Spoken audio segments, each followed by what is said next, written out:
SpaceX Anomaly 2026, Boring Company Tunnels Las Vegas, Tesla Robotaxi Monopoly, Music City Loop Nashville, Simultaneous Sip Scott Adams, Silicon Valley TV show AI 26, Cheap College Alternatives, Coursera certifications, tuition reimbursement strategy. So for those of you joining, I'm adding an application to my desktop to make this easier.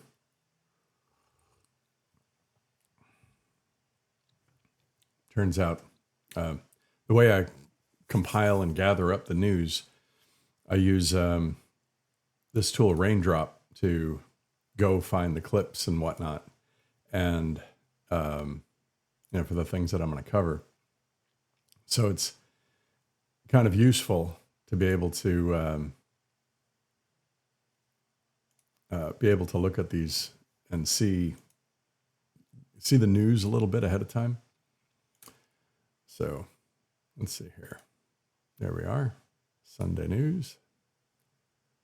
And let's see if it works. Hey, look at that. That's great.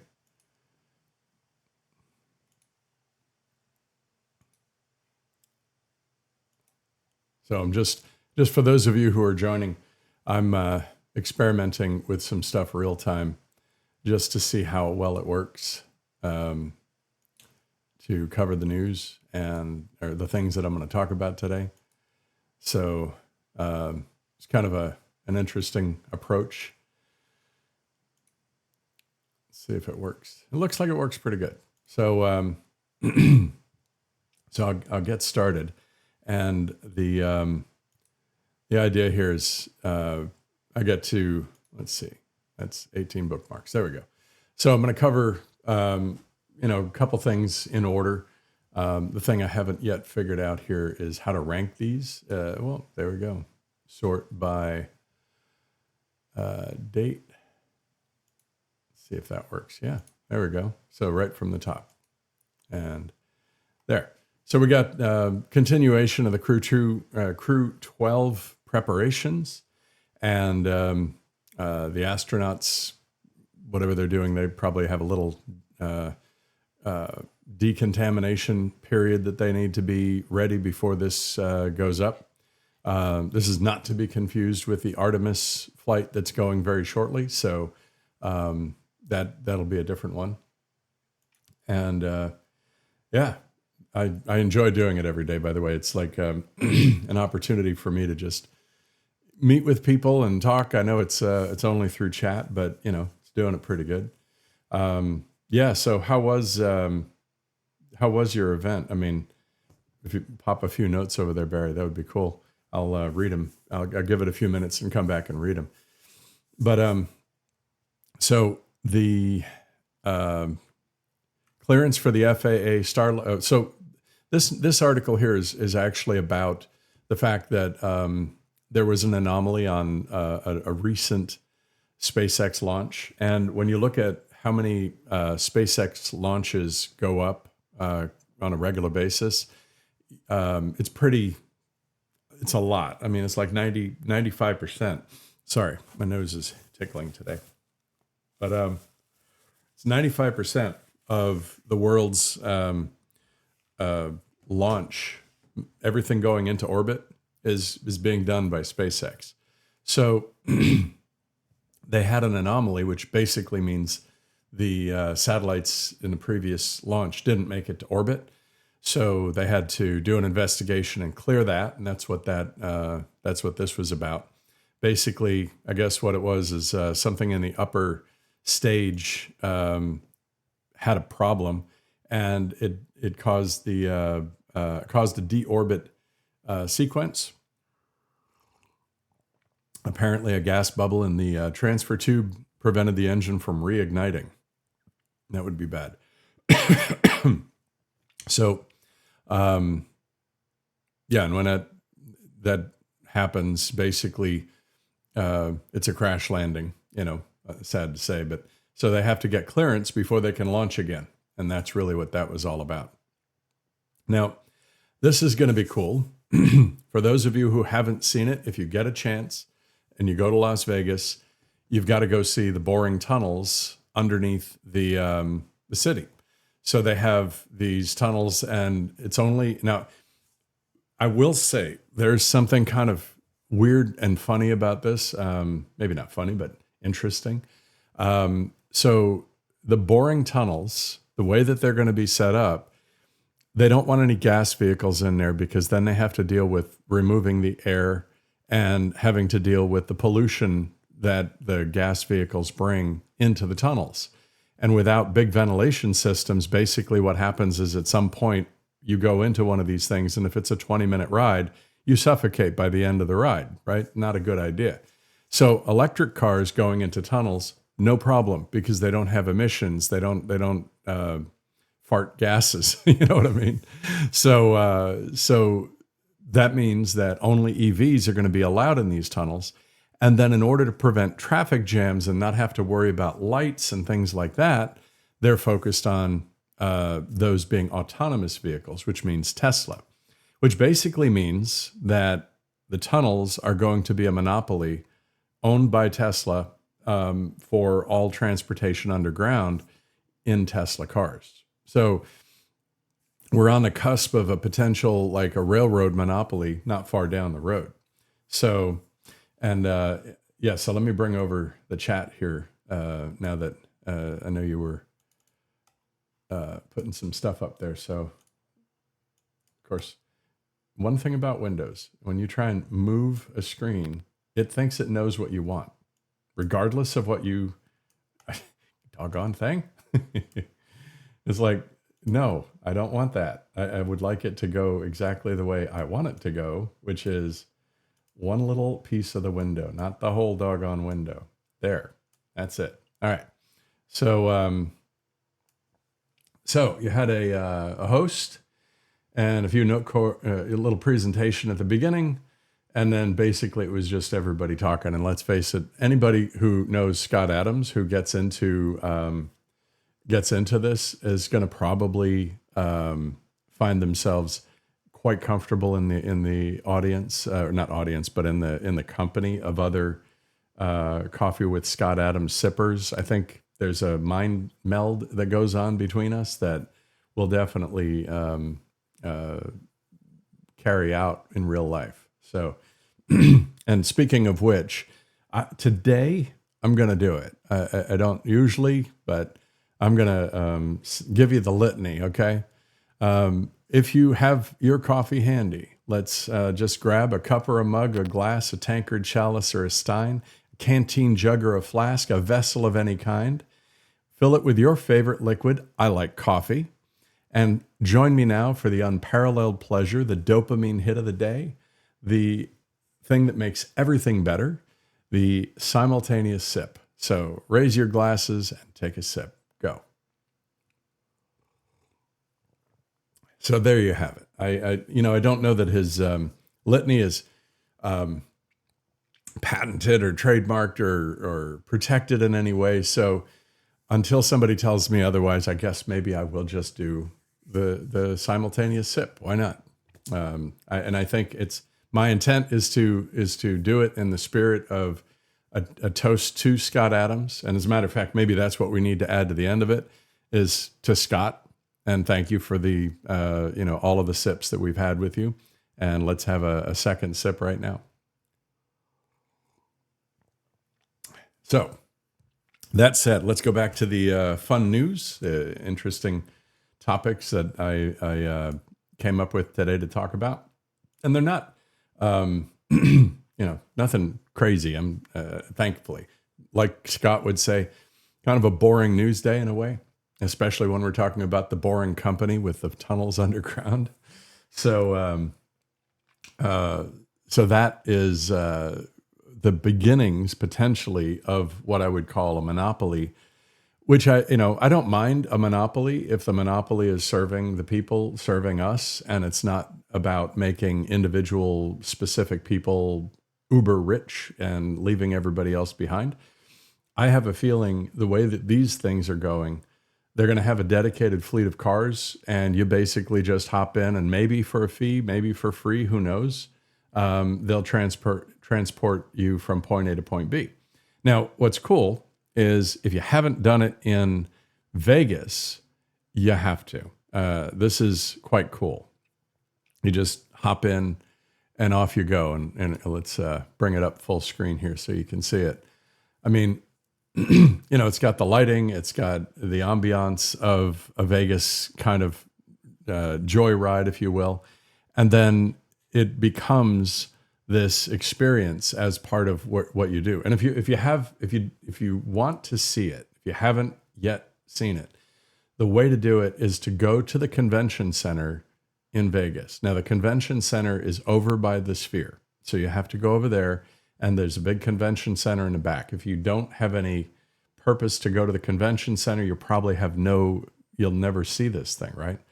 So getting access to the tunnel through the convention center, you can go to like 3 or 4 destinations.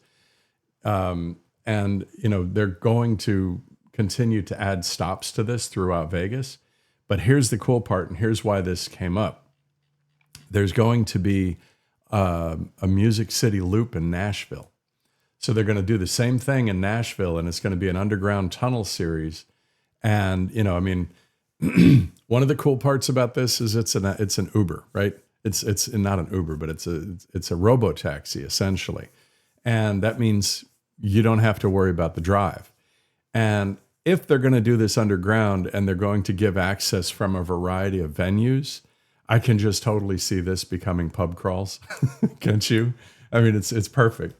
Go in, have a drink, go to the next pub, have a drink, go to the next pub. That is if you've never done a pub crawl in your life, it was a pretty big tradition when I was growing up, when I was 18 to whatever. I had a circuit that I used to do with some friends in Washington, D.C.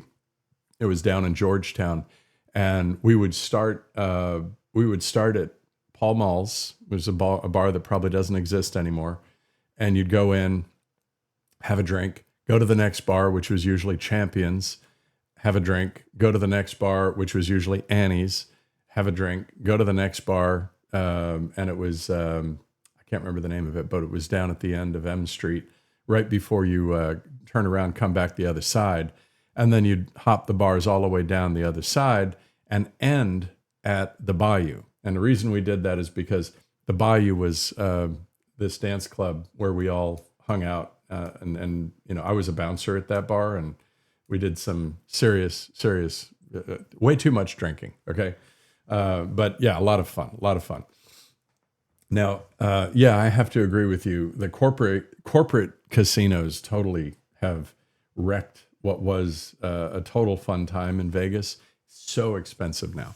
When I was living in California, it was a 45-minute plane flight, and they wanted you there so bad. The flights were like $45 each way. So we would just hop on, go over, spend a day, or even, as short as one day. But typically, so I don't know if I ever told you this funny story, but my name, which you see, it's on a stream here, Dave Hawkins. There's a Dr. David Hawkins who happened to live in Newport Beach when I lived in Newport Beach. Now, he lived there before me. He did this psychology thing, a whole big thing about energy, and it's actually, ironically, not very far from my own philosophies. So it's kind of interesting, a very, very unique take. But apparently he was a Vegas guy. He was a total gambler, because I started to get all of these invitations to Vegas, to the Wynn, the Palazzo, the Venetian, MGM Grand, and I'd get like a free weekend. And it wasn't because I was going there and gambling and having tons of, making like points and getting all of that stuff for free. So I was like, okay, I'll take it. Today is kind of the anniversary of one of the funniest experiences in my life. And it's congruent with it because the Seahawks were playing. So the last time the Seahawks were in the Super Bowl, it was against the Broncos a bunch of years ago. And I'm not sure if it's the last time, but it was a while ago. And I got an invitation to go to a Super Bowl party, huge Super Bowl party. And they had the Jumbotron in the middle of like this giant open area. It was in the Palazzo. So it was just huge, just wide open. And I'm not like, I like the Patriots, I will admit, But my perspective on that is because I lived in New England for so many years. That's, it's just kind of a natural affinity. But yeah, I didn't have any loyalty to the Broncos or to the Seahawks. So we show up to this thing, and my wife is chit-chatty. She talks with everybody. I talk with everybody, and we're just chit-chatting as we go in. And there's this family. They're all wearing Broncos jerseys, husbands and wives, and the wives are all getting ready. And, we get to this giant round table that seats probably about 20, 30 people. And we sit down. And the guys are sitting on one side, the women are sitting on the other side. My wife kind of goes over towards the women's side, and I'm sitting next to her. And then they start talking, and they're chit-chatting about everything. And believe it or not, there was an actual crocheting circle discussing crocheting in this group. It was hilarious. And then the men, like half the men, got up and started heading to the door, and I just like tagged along because I was one of the guys, sort of. So they laid down thousands of dollars of bets on the spread and all of these different things, which I don't even know how to bet on a football game, right? So I put a bet. I don't know what I put. Just it was just like $10, $20, whatever. And I had no idea. I mean, I to this day have no clue about football betting, So we go back to the table. Very first play of the game, the Falcons get a safety in the end zone. And that literally like completely blew the thousands of dollars of bets that they had put on the spread. It just all of it. They just dumped like, I don't know, maybe $5,000 amongst everybody at the table, just gone, evaporated. And the guys were like, this, it was almost comedic. The faces, they were just so mad. And the women were like, wondering how many of them had bet on or how many of them just watched their bets that evaporated, that probably were significant chunks of money going out the window. And my wife and I are like, uh-oh, and this whole table just went from a really happy-go-lucky, cheery, talking about crocheting and hanging out, and now it's like dead silent, and everybody's like pissed off and looking at the jumbotron, trying to watch the game, hoping and praying something would come back or whatever. But it didn't, and it got worse. And the table, the dynamic of the table was so negative. I looked at my wife and I said, "Hey, hon, you want to get a drink?" And she's like, "Yeah." So we get up and walk away. And we went to the bar, which was underneath the jumbotron, and we just kind of snuck around the other side and found a table over on the Falcon side. It was hilarious. We just couldn't, it was like totally went from a fun event to like, oh my God. So, and I have to say this other part, because this was just like stupid funny, happened about the same time, not that year, but another year. Because today is the Super Bowl, so it's kind of apropos. But I don't know if any of you have ever done anything with fantasy football. Again, I'm not a football person per se, although I enjoy watching a game, and I'll watch the Super Bowl tonight.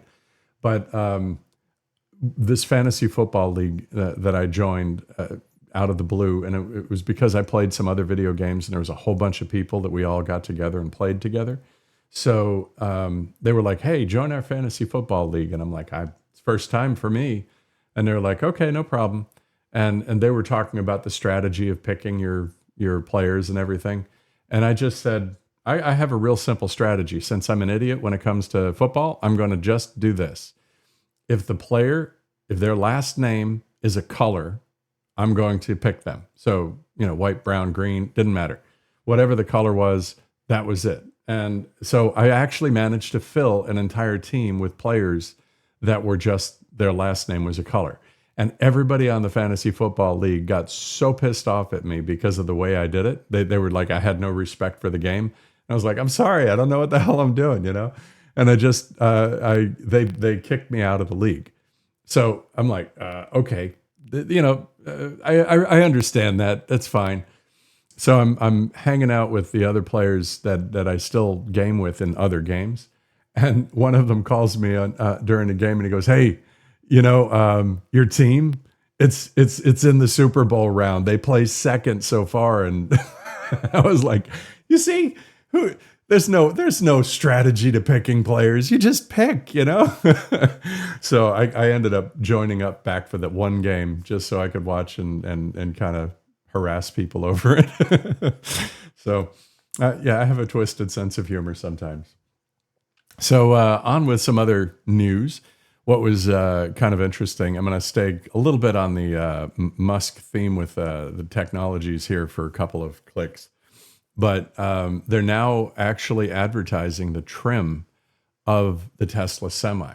So you can get it in a variety of different range trims and, you know, decorations. There's the 325 mile and the 500 mile trim, which, you know, I mean, if you're a truck driver, I understand this. You probably have a bladder the size of Tennessee. I don't know how you do it to drive 500 miles without a stop, but okay.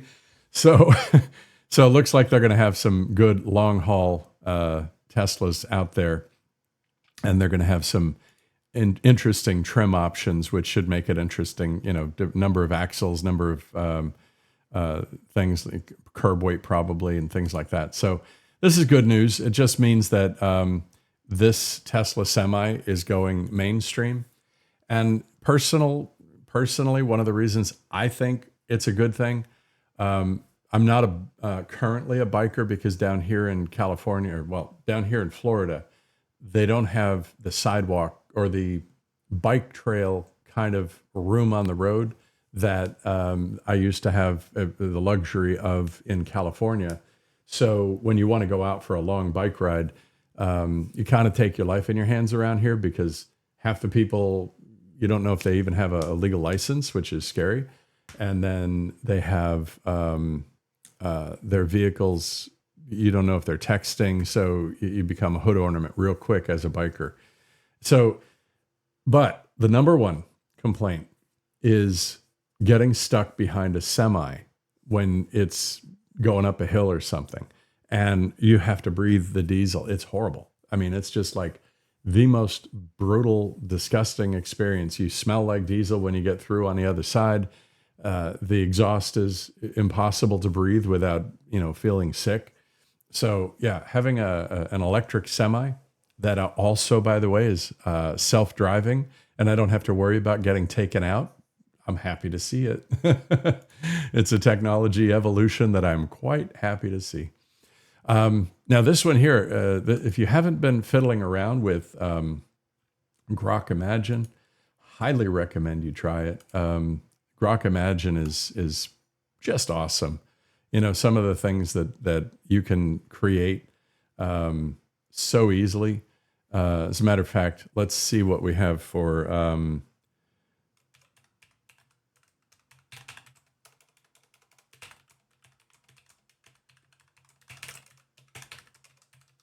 see what this comes up with just for fun. So it'll generate an image first, and then it'll create a video. And what I use this to make my thumbnails for the show. So if you saw yesterday's show, or if you saw the thumbnail for yesterday's show, it was this this right here. And what's cool about it is, aside from the fact that it'll hit you with a commercial before you even mean it to get going. I guess I probably just paid myself doing that. I don't know. But I didn't click. Yeah. Skip ad. Thank you. And there we go. We'll skip ad again. Come on, get to the content. Skip ad. There we are. So it created this video for me, which basically what I do is when I finish the video, I download it, or if I have it recorded locally, like today I'm recording locally and it'll work. So I take the video, I run it into a software that then creates captions. And then I take the captions and I dump them out as a text file, throw them into Grok Imagine, and then Grok Imagine will create a video for me based on the topic. And you know, the whole 5-panel thing, I got that 5-panel thing with a sip cup in the middle from one of my very first attempts to create an image that had the it had the coffee cup sitting there, and I liked it, so I kept it. And then after that, because I used it kind of cataloged everything I talked about in the whole text file, and because of that, it was able to create that multi-piece image that was in the clip. So really fantastic technology to do that, and it's making my contribution to streaming quite. It's easy to develop the content that I'm putting together. Even like this whole thing you see here, me having all of the articles that I have, this is coming directly off of just going to Grok. And when you land on this page and scroll down, there's the news articles. That's mostly what I'm talking about. That's how I set up. So, and that, to lead on, I'll jump into the next story, which is, there was a lot of concerns about, the Epstein network and basically who was going to face charges. The fact that nobody is getting any kind of charges despite being exposed on the list. And yet, why is that? We all know. Nobody's ever going to prosecute the hand that feeds them. They're never going to. It's all everybody gets away with everything because there's too much money involved and too many implicated people that, when we look at these things, let's see, I don't know if I can zoom that in. If I go to the actual link, I think there. So now I could probably zoom it in. So these are Epstein folks that are apparently named in the files and those that we know. And then all of these other people that are blacked out, redacted, but they're all tied to Epstein somehow. This is without a doubt, knowing that the co-conspirators exist out there. And then we just redact it all. We'll never find out. You know what I mean? I mean, the power vacuum, if somehow we manage to get more people involved or get more people exposed at some point, maybe, but they're never gonna pull the rug out from under people who are still in power. We know that. So that's unfortunate for the rest of us. A lot of us would just like to know because we'd like to see justice served. I mean, come on. So those of you who are conservative, Republican perhaps, and you want to make sure that your folks are being dealt with, make sure you are paying attention to elections in your area. My wife and I just looked at our registration, and we register independent most of the time, but then there's a period of time where you want to be on one side or the other simply because you want to be able to primary your constituent, your representatives, right? You don't want all the representatives to just get carte blanche and rubber stamped in because you didn't weigh in. So, you go pick your party, because we have a 2-party system, it is what it is for now. Maybe someday we'll have a 3-party system. I sure hope so. But today you've got to go in and jump on your party's bandwagon, make sure your registration is on the right side for whatever you vote for, and make sure you primary the folks. But the 3 Doors Down lead singer dies at 47, which, cancer sucks. That's all I can say. I mean, this guy was pretty cool. A lot of us probably listened to his music, and 47 is, way too young to be dying in this world with everything that's going on. So, anyways, in Kota, where is that? Is that in India? I don't know. Oh, Taiwan. So, this is why we have building codes, more or less. It's tough when you go to places in different parts of the world that don't have the kind of building codes that we have here.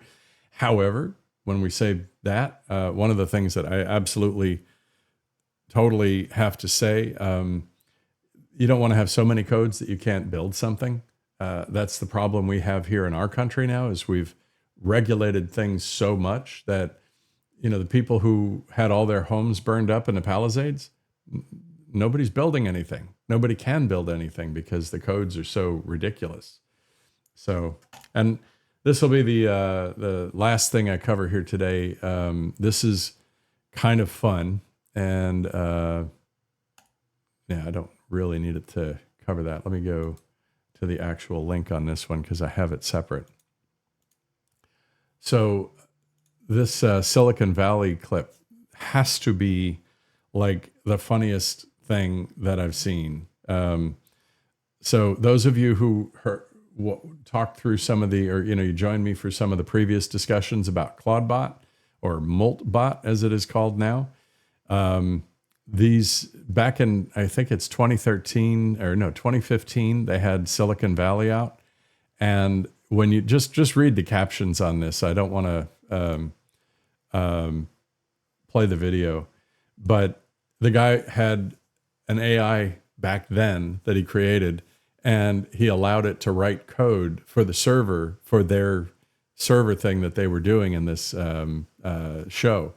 And, it apparently was way working, really well. And, it appears that it was kind of interesting because it solved the problem. But because it created the code, it was a black box. But then he allowed it to do a personal errand as well. And the AI bot ordered 4,000 pounds of meat because he said he wanted to get some cheap hamburgers for lunch.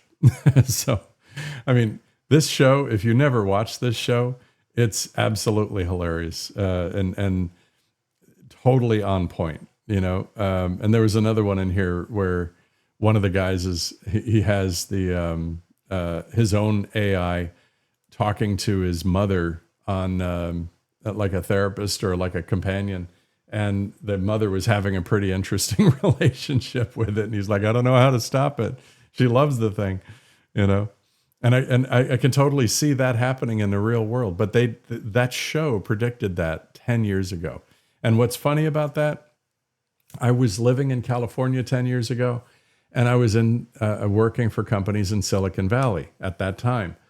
And I used to watch Silicon Valley, and I would actually get anxiety. I would be watching the show, and by the end of the episode, I would literally have like fluttering butterflies in my stomach because everything that I just saw on that show was real. It was happening all around me. And I'm like, this is nuts. I mean, the CEO having a party and 5 people show up, for a small company. I totally had that experience where he's like, it's going to be a big marketing blitz. We're going to have all of these people show up, and like 8 people showed up, and then they still tried to have it. They had a big DJ, and he's playing and making all kinds of racket. And the only people who had anything to do were the employees walking around eating the free food and drinking the free drinks. And it was a marketing blitz. It was not an employee dining event, right? It was just, and I'm saying this is what really happened.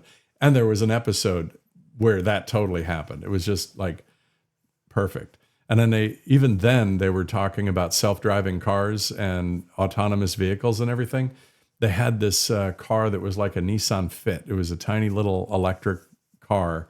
And one of the guys he was in the car and he fell asleep while it was driving.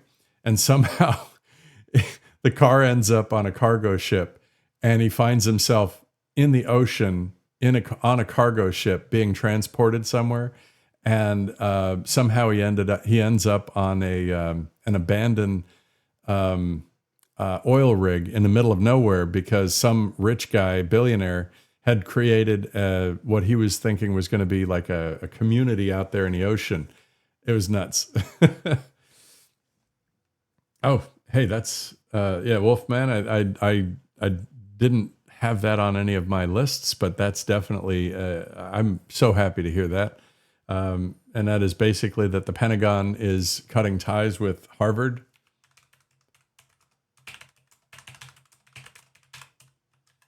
I mean, that's perfect because it just seems to me that with the endowment that they have, the billions of dollars, the $3 billion endowment that they have, and the way that they literally are acting racist and sexist against everybody that, would, I don't want to go into it, but you know what I'm talking about. Just this whole idea that they're totally knocking having specific people in their grant lineup because they won't give certain people grants because of their color and their gender, just nuts. So, but to know that they're basically going to cut ties because of their woke approach to education, that's good,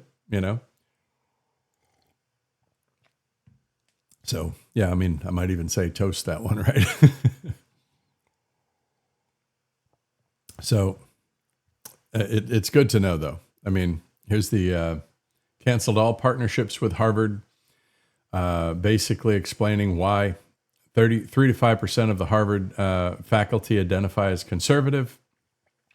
Once the balance vanished, 50-50, the politicization of everything just exploded. Departments became ideological echo chambers. Yeah, I don't even have to, it's all right here, right? The debate stopped, fear replaced scholarship, and basically now Western civilization is being deleted at Harvard. There's not a single new professor from a Western canon in over a decade. No Enlightenment, no Reformation, no English Civil War, no Western history surveys. European history was completely dissolved into global studies. And it basically is trying to say that all of the Western civilization is nothing but colonialism and oppression, which you could take that perspective. I don't believe it. And then, of course, the white men systematically excluded from everything, being rejected explicitly. This is literally what Scott Adams talked about so often. I've personally experienced it. It's not a fact. It's not a fiction. It's a reality. So, but hey, it's a slow news day. Quiet. Anything you guys want to talk about in the chat? I can pause this and go over here to bring the chat into the picture and see if you guys have anything interesting to say or ask questions about, discuss. I'm going to try and get the chat over here again. This crazy tool doesn't allow you to do it just the easiest way. So, but there you are, chat mainstream. If any of you are interested in specific topics, post a link. We can go look at them together, or if you have any questions or topics you want to talk about, bring it up, pop it in, and, we'll see what we can do. Secondary tariffs reaching 25% on countries still importing from Iran. Now that's fair. I mean, I don't know if it's fair, but let's see what comes up. Can't spell. It's all right. So, basically, secondary tariffs, also called duties or third-party tariffs. They don't directly impose new tariffs on Iranian goods, but instead target other countries that are continuing to do business with Iran. It's early February 2026 now, so let's look here. The announcement sparked widespread discussion about potential impacts on major Iranian trading partners, especially China, India, Turkey, and several European countries. It was seen as an escalation to U.S. pressure tactics similar to earlier secondary tariffs applied to countries buying Russian or Venezuelan oil. And then the executive order signed apparently 2 days ago, addressing threats to the United States government from Iran, reaffirming the long-standing national emergency regarding Iran, creating a formal process for imposing additional tariffs on imports from countries that directly or indirectly purchase, import, or otherwise acquire any goods or services from Iran. using 25% as an explicit example of the potential additional valorum duty rate. And that's officially yesterday that starts. Also, U.S. imposed sanctions on additional vessels in Iran, shadow fleet, used to evade oil sanctions, and creating a combined pressure of sanctions and tariffs. So good. I mean, this is what we're supposed to do, right? And then hopefully what I'm doing here works for you, because this is kind of what is in the news, what's real, what's happening right now. And let's actually figure that out without having to have the filter of the left-leaning media, So I'm just trying to bring the chat to a nice small box over on the left here. So anything else you guys have come across that is of interest? I mean, things that you maybe want folks on the chat, on the stream to know about before we hang up. I'm going to come back to this one here. Let's zoom out because that's way too big. And see if anything new popped up while we were looking. I mean, almost everything that's in here I already talked about. So I'm going to assume no. And then the only other thing that I had that was a topic of interest. I don't have a prepared topic, but I have a thought about doing some discrete videos regarding specifically how to get an education in today's day and age, the way this world works today. And the reason I say that is because I know that folks, some of you have already been to school and had an education and, like it or love it or hate it. You probably paid for your education, or if you haven't paid for it, you're still paying for it. But in today's day and age, with things like Harvard being probably one of the last places you would want to send your kid, how do you make choices around education in a way that's better? And so I was considering doing just a discrete video on how to get a cheap or free education that's actually worth something. And I'd love to hear from you all if you think that would be a worthwhile expenditure of energy. Because, basically I to give you the experience where I'm coming from, I got a bachelor's degree essentially for free. And the reason it was free was not subsidies. It was not because somebody gave me grants. It was because I went in the military and I earned my associate's degree paid for through the college fund. And then I followed that up with additional schooling, always on employer reimbursement. So tuition reimbursement from my employers.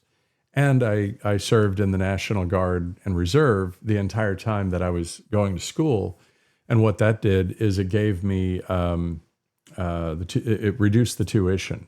So I was able to basically come out of school. When I reached the final year and I was really close, it took me a long time. I'm going to tell you this. I started going to college officially in 1986 when I took a college class while I was in the Army the first time, but I didn't finish that. I ended up going back into college after, it was like 1996 when I went back to school. And then after all that, I got 2 years, mainly an associate's degree, and I started using that and working. And then around 2001, I kind of hit a ceiling in my career where I had to get a higher level education to go up. So I started my bachelor's. And just the fact that I started my bachelor's off with the associates behind it, I only had like 24 classes that I had to do to finish it, and I was done. Maybe a little less than that. This was probably like 16 or 18 classes. But I did one class a year, or one class at a time, 4 classes a year. So I finished my bachelor's in 2012, having started it in 1986. It took me that long, but I was in no rush because the entire time I was getting paid quite nicely working in the technology industry. and I didn't have to worry about income because I was doing quite well. But the way I look at your benefit package, if you work in corporate America, if you're not taking the education credits on tuition reimbursement that they will provide you, you're squandering your benefits. Literally, you shouldn't not get, if you get somebody to pay for your education, you should absolutely take as much as you can get. But nowadays, I wouldn't take college courses. I would exclusively go after specific technology certifications. And so, yeah, I agree with you, Wolfman. The perspective of going after an AI-oriented college, I think he did create one called Ad Astra, which is he really just created a school so that he could educate his own kids and give them a really high-quality education. So that, I think, should be the model for schools going forward. And there should be, like one of the things I'll tell you, I personally, I bought a subscription to Coursera. So Coursera is, you can get college credit in Coursera. And what I did is I bought an annual package, $400 for an annual package.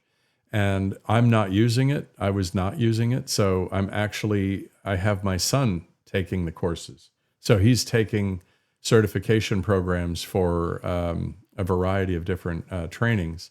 And that way he can actually get good jobs out of it as a result. So, for the period of time we still have jobs, I guess. But yeah, that to me, that made much more sense as a way to pursue an education than doing it the traditional way, because the traditional way, I'll tell you, it's, the biggest problem I have with the curricula, and I fought my counselors, academic advisors hard, because I was like, number one, I can't take classes that aren't approved by my company because I'm taking classes that are being reimbursed by my company. So whenever they had a degree program and they said, you have to take this you have to have these classes to pass the degree program, I said, not going to happen.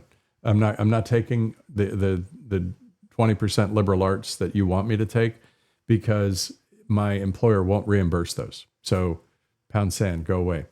And, I just said, I'll take this class, that class, and I'll just keep taking classes. And I don't care if you wrap it up into a degree program or not.